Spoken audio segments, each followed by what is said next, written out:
And it's a no-brainer. So it's not that hard. It's like, it really isn't. You know, me, I got out, I mean, it was a slow process, but I know that most of it, here's what I'll tell you something. This is what I fucking know. I realize when you're doubting, you already know. You're just looking for a bunch, because you're stuck in a world of data. You're looking for data to make it so you can overweigh this data. And guess what? It's not about data. It's about you.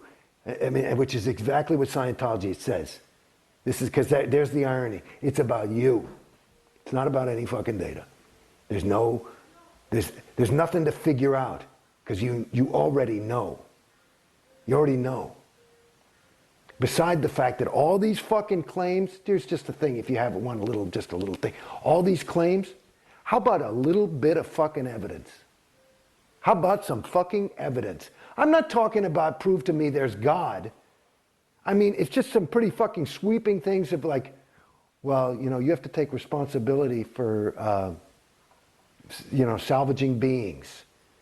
Like this whole Xeno thing is insane. You know what I mean? Do people believe it? Why? Because LRH said it. Just like I was talking about the psychs. There's no fucking evidence. It's just chatter about nothing. There's no fucking evidence. And they call it Scientology. Like it's got some fucking hypothesis and some fucking if-then and here's the proof and this is it and there it is. And the fucking thing. And that's the other thing that I realized that listening to all those fucking congresses.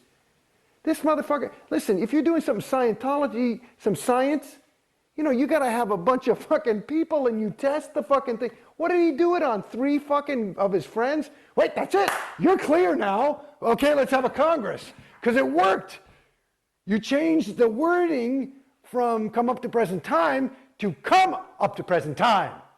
And that's a Congress. And it worked on, you know, Joe. So yeah, go try that. And they fucking have these audits. I mean, it's insane. I think he believed it some of the time. You know what I mean? So what would you say to current management? Well, if you're, I don't get it. That's what, I mean, I don't get it. The ones who are like, I don't get it. I mean, you know, like the lower level people like that I know in the Sea Org, like, you know, Dave Pettit and stuff like that. Like Dave, I can talk to Dave right now. Dave, you know. You got to justify, you fucking know. That I know, that you know. And if either you're a liar and you're, you know, really evil and just want to get up on top and somehow win the thing, which I doubt, but it's possible. But the other side of it, you know. You know. And it's not just my fucking story, and you know that too. So you know. And so I would imagine, you know, these people that are, you get so justified and that, you know, like when you get into a group, I would imagine that they have their own little group. And in my opinion, just to use more of that nomenclature from Scientology, another way to say is that the further up the bridge you get and the further up the Sea Org you get, the more PTS you get. And that you think that PTS is, I'm feeling shitty, or I've got a cold, or I broke my leg, right? You think that's what it is. That's a level of PTSness, at least you're aware something's wrong. When you're sitting there and you're so fucking PTS that you think you're fucking saving this sector of the fucking galaxy, you know, all you can, I mean, it's just time, you know, what can you say? Either, hopefully, for your own sake, you're just a plain old SP and you want money and power. If you actually believe that shit, which I don't, because remember, you know me talking now, you can wake up just like that. If you really believe that, then you're so far gone. I mean, that is that's gone. That's gone. And I don't believe anybody's that gone. You just, it's like a guy who has a $500 a day habit. You know, he started with 1 toke or whatever the fuck it is. It's just more, you start eating more and more of this shit to the point where you believe and you've got all these things. Because I know if you're that far up in the fucking exec management level, you've committed so many fucking overts and justified so many evil fucking deeds, you know it.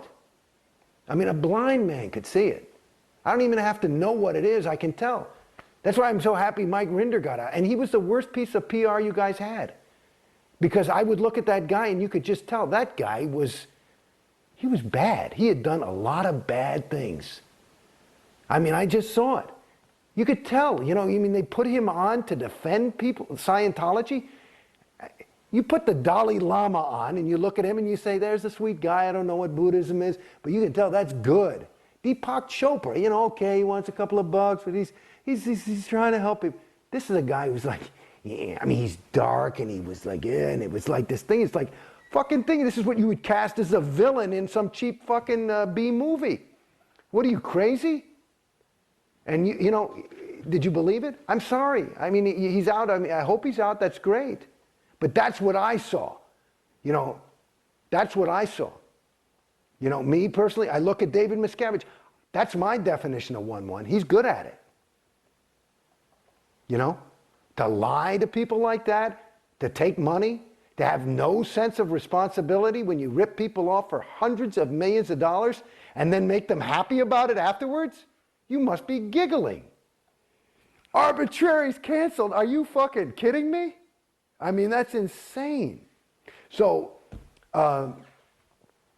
whatever, you know. But there's some people, listen, the bottom line is some beautiful fucking people in there. Public and Sea Org. Great people. Great, great, great people. You'd be lucky to have a friend like that. So, but that's the shame of it. And that's the part, you know, I don't, you know, maybe I've gone too far because I do not want to hurt somebody's feeling. I don't want to shake somebody's universe. I'm not here to, yeah, like right now I'm feeling a little, only because I don't, you know, maybe, yeah, well, there's the unsugar-coated version, but it's got a little English on it. And my intention is not to put English on any of this. I mean, I talk in a way that's full of English, but I'm talking about, like, I don't have an agenda. I don't think. I mean, like most people, I guess I want to help. And I suppose that's why I got into Scientology. That is because I wanted to help. And right now I'm trying to help.